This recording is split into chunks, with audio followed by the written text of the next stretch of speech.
बिस्मिल्लाहिर्रहमानिर्रहीम। अस्सलाम वालेकुम नाज़रीन इकराम, एर्तुगरुल गाजी की ज़िंदगी पर बनने वाले ड्रामे दिलडिश एर्तुगरुल ने पाकिस्तान में धूम क्या मचाई कि इसके खिलाफ मनफी प्रोपेगेंडे का सिलसिला रुकने में ही नहीं आ रहा। पहले पाकिस्तानी अदाकारों ने इस ड्रामे के खिलाफ मनफी रिमार्क्स दिए और अब पाकिस्तानी लिबरल्स ने गाजी एर्तुगरुल की ज़ात को मुतनाज़ा बनाने के लिए गैर मुस्लिम तारीखदानों की तहकीक उठाकर यह प्रोपेगेंडा करना शुरू कर दिया है कि गाजी एर्तुगरुल गैर मुस्लिम थे। नाज़रीन इकराम, मैं सबसे पहले आप लोगों को ये बता दूं कि एर्तुगरुल तुर्की जुबान का लफ्ज़ है और तुर्की जुबान में जब इस लफ्ज़ को अदा किया जाता है तो एर्तुगरुल बोला जाता है, मगर जब उर्दू में इस लफ्ज़ को बोला जाएगा तो अर्तुगल या अर्तुगरल बोला जाएगा, मगर मैं यहाँ तुर्किश प्रोनाउंसिएशन इस्तेमाल कर रही हूँ। इससे पहले कि आम पाकिस्तानी इस प्रोपेगेंडे का शिकार हों, मैं इस वीडियो में गाजी एर्तुगरुल के मुस्लिम होने के तमाम सबूत मुकम्मल हवाला जात के साथ दूंगी। नाज़रीन इकराम, ये लोग गाजी एर्तुगरुल के गैर मुस्लिम होने के हवाले से जो सबूत सामने लेकर आए हैं वो कैम्ब्रिज हिस्ट्री ऑफ तुर्की की किताब है, जो कि 4 जिल्दों पर मुश्तमिल है।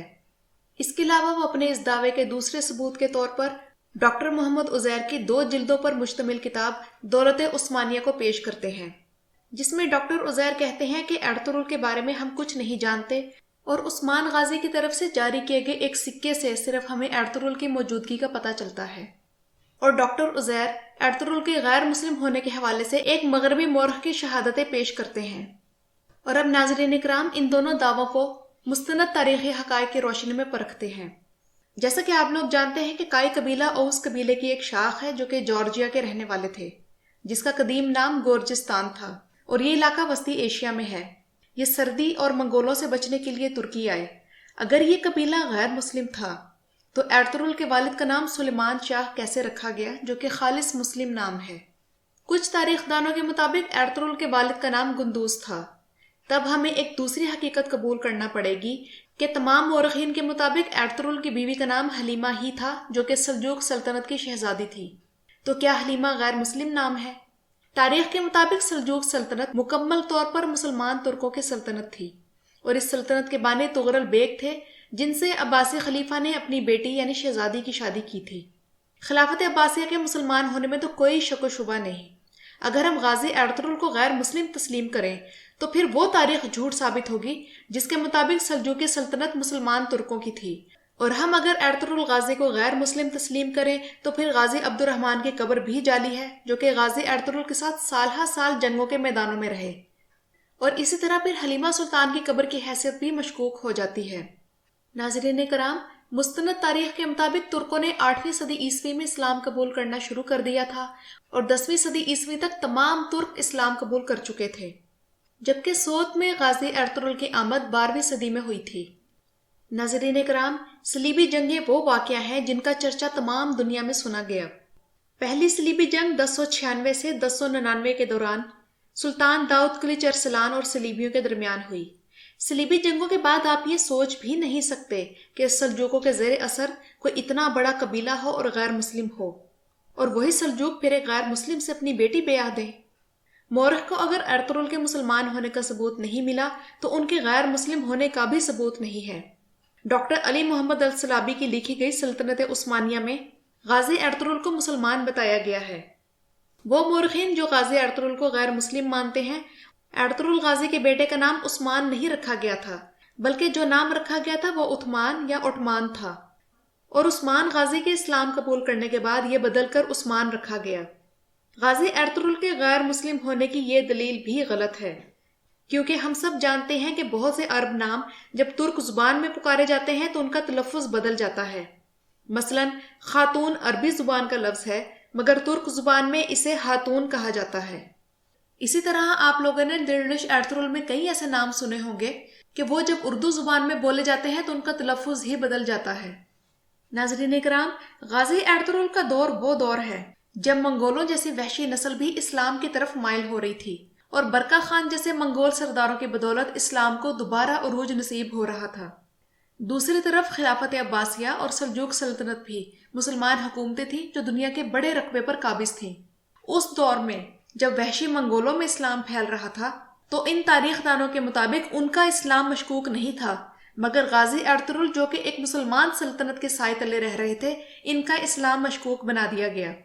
اور تو اور ترکوں کے جد امجد اوس خان بھی مسلمان تھے، جنہوں نے اپنے باپ کارا خان کا بت پرست مذہب ترک کر کے توحید کو قبول کیا اور پھر ترکستان پر قبضہ کیا۔ ترکوں نے 4 صدی ہجری تک اسلام قبول کرنا شروع کر دیا تھا اور 7ویں صدی ہجری تک اسلام ان ترکوں میں پوری طرح سے پھیل گیا تھا، جبکہ ارطغرل غازی نے اس کے بعد ہجرت کی۔ اور ناظرین کرام، اب میں آپ لوگوں کے سامنے غازی ارطغرل کے مسلمان ہونے کی سب سے بڑی دلیل پیش کروں گی۔ غازی ارطغرل کو بت پرست کہنے والے ان کی بت پرستی کے بارے میں ایک بھی گواہی پیش نہیں کر سکے، مگر اسکرین پر آپ کو جو تصویر نظر آ رہی ہے یہ مسجد ہے جس کا نام ارطغرل غازی مسجد ہے، اور یہ غازی ارطغرل نے 13ویں صدی میں تعمیر کروائی تھی۔ ترکی کی شیخ ادب علی یونیورسٹی کے تاریخ کے پروفیسر تنیر بلگن کے مطابق یہ یقینی طور پر نہیں معلوم کہ یہ مسجد کب بنائی گئی تھی، مگر یہ بات طے ہے کہ یہ 1280 سے پہلے کی تعمیر کردہ ہے۔ یہ مسجد سوت میں ہے جو کہ عثمانیوں کا پہلا گھر تھا۔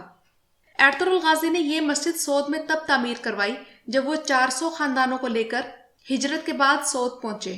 بلجک میں آمد کے بعد ارطغرل غازی نے جہاں آج مسجد تعمیر ہے وہاں ایک خیمہ کھڑا کیا اور اس کے ساتھ ایک کنواں بھی تھا جہاں نمازی وضو کر سکیں، اور یہ کنویں والی مسجد کے نام سے مشہور ہوئی۔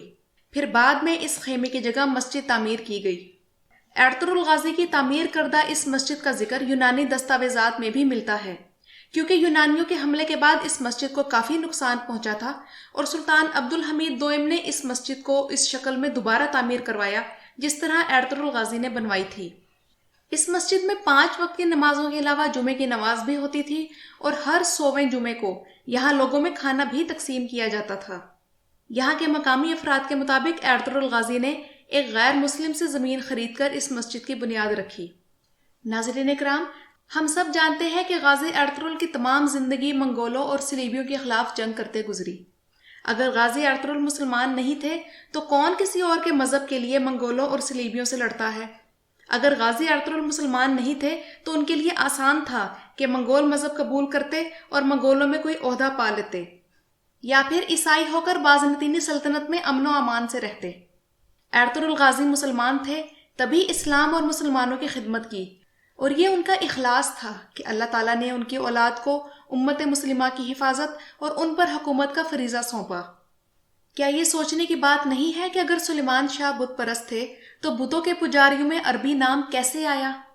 ناظرین اکرام، اب میں آپ لوگوں کے سامنے یہ وضاحت کروں گی کہ غازی ارطغرل کے غیر مسلم ہونے کے حوالے سے پروپیگنڈا کب، کہاں اور کس نے شروع کیا۔ غازی ارطغرل مسلم مورخین کے نزدیک مسلمان ہیں جو کہ ایشیائے کوچک میں داخل ہونے سے پہلے ہی مسلمان تھے۔ البتہ 1916 میں مغربی مورخین نے نئے طریقے سے تاریخ لکھی اور بددیانتی سے کام لیتے ہوئے اسے نقل کیا، اور ہربرٹ ایڈم گبنز وہ تاریخ دان تھا جس نے 2 روایات نقل کی۔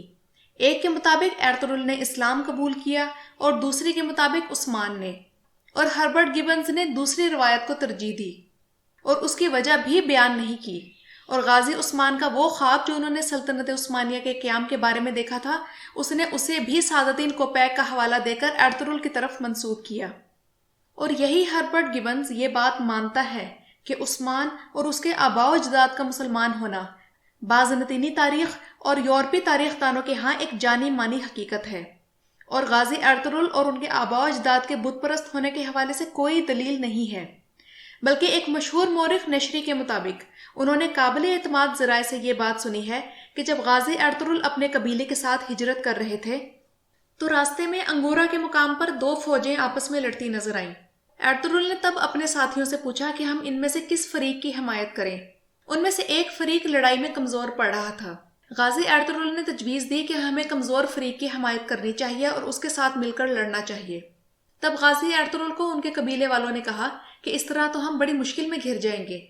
تو تب غازی ارطغرل نے نبی کریم صلی اللہ علیہ وسلم کا یہ فرمان نقل کیا کہ جو کسی ضرورت مند کی مدد اس کی ضرورت کے وقت کرے تو یہ 1000 حج کرنے سے بہتر ہے۔ ناظرین کرام، کائی قبیلہ خوارزم شاہ کا چہیتا قبیلہ تھا، اور یہ قبیلہ خوارزم شاہ کی منگولوں کے ہاتھوں شکست کے بعد ہجرت کرنے پر مجبور ہوا کہ خوارزم شاہ کے بعد کہیں منگولوں کے ہاتھوں اگلا نمبر ان کا نہ آ جائے، مگر انہیں غیر مسلم بنا دیا گیا۔ اور غازی ارطغرل کو غیر مسلم بنانے والے یہ وہی لوگ ہیں جو ارطغرل اور سلیمان شاہ کو غیر مسلم اور راجہ داہر کو شہید اہل بیت مانتے ہیں۔